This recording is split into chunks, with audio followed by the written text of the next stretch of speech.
ஊர்லேருந்து வந்ததுக்கப்புறம் நல்லா சூப்பராக ஸ்பைஸியாக ஏதாவது செஞ்சு சாப்பிடணும் போல் இருந்தது. அதனால வீட்டில் எக்கு மட்டும் இருந்ததால் எக் பிரியாணிக்கு தான் ரெடி பண்ணிட்டு இருந்தேன்.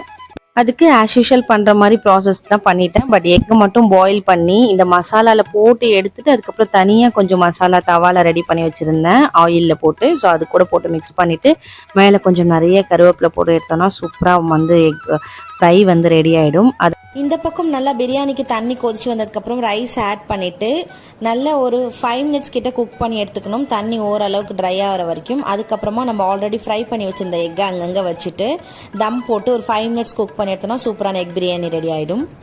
லஞ்ச் சாப்பிட்டு முடிச்சதுக்கப்புறமா 3 பேருமா கீழே கிரவுண்ட் கிளீன் பண்ணலான்னு போயிட்டோம். ஊரில் இருந்த டைமில் சென்னையில் நல்ல மழை போல இருக்கு. ஸோ எல்லா சைடுமே நல்லா ஓப்பன் பிளேஸ் சுற்றி மரம் இருக்கிறதால எல்லா இலையும் கிரவுண்டில் வேற இல்லை. எல்லாமே கிளீன் பண்ணி முடிக்கிறதுக்கே 1 hour ஆயிடுச்சு. ஸோ வீடியோ ஃபர்ஸ்ட் டைம் பார்க்குறீங்கன்னா சேனல் சப்ஸ்கிரைப் பண்ணிக்கோங்க. நெக்ஸ்ட் ஒரு vlogல பார்க்கலாம். பாய்.